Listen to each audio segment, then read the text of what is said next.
Ballon d'Or বিজয়ীর নাম ফাঁস। Spanish সংবাদ মাধ্যম জানিয়েছে এমনটাই। এখনও 1 মাসের বেশি সময় বাকি।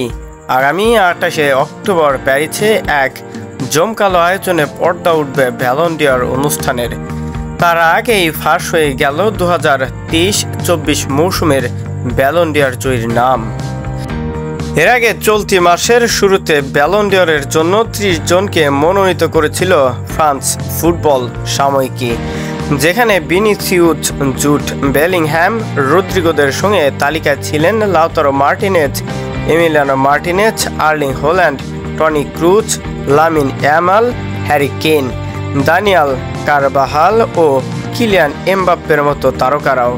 তবে সবচেয়ে বেশি আলোচনায় ছিলেন রদ্রিগো বেলিংহ্যাম ও ভিনিসিউস জুনিয়র। বিশেষ করে স্পেনের হয়ে ইউরোপিয়ান ফুটবলে যেভাবে তারা দুজন একের পর এক সাফল্য দেখিয়েছেন, সেটাতেই তাদের সবচেয়ে বেশি এগিয়ে রেখেছিল এই ব্যালন ডি'অর প্রতিযোগিতায়।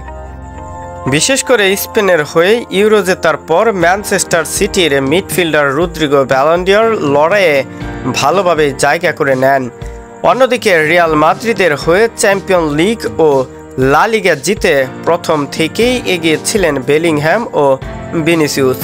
দুই সতীর্থের মধ্যে অবশ্য এগিয়ে আছেন ভিনিসিউস জুনিয়র। গত মৌসুমটা দুর্দান্ত কেটেছে ব্রাজিলিয়ান উইঙ্গারের। 2023-24 মৌসুমের 26 গোলের পাশাপাশি 12টি অ্যাসিস্ট আছে তার নামের পাশে। রিয়াল মাদ্রিদের হয়ে চ্যাম্পিয়ন্স লিগ, লা লিগা সহ স্প্যানিশ সুপার কাপও জেতেন তিনি। আগামী 28শে অক্টোবর প্যারিসের চাতেলে থিয়েটারে অনুষ্ঠিত ব্যালন ডি'অর অনুষ্ঠানে ভিনিসিউস যে প্রধান আকর্ষণ হতে যাচ্ছেন তা বলার অপেক্ষা রাখে না। এদিকে ব্রাজিলের ব্যালন ডি'অর জয়কে বিশেষ করার জন্য আগে থেকেই উদ্যোগ নিয়ে রেখেছে নাইকি। ব্যালন ডি'অর অনুষ্ঠানের দুদিন পর মাদ্রিদের গ্রান ভিয়ার নাইকি তাদের স্টোর পুনরায় চালু করতে যাচ্ছে, যেখানে ভিনিসিউস এবং সোনালী রঙের থিম থাকবে তাদের অন্যতম প্রধান আকর্ষণ হিসেবে।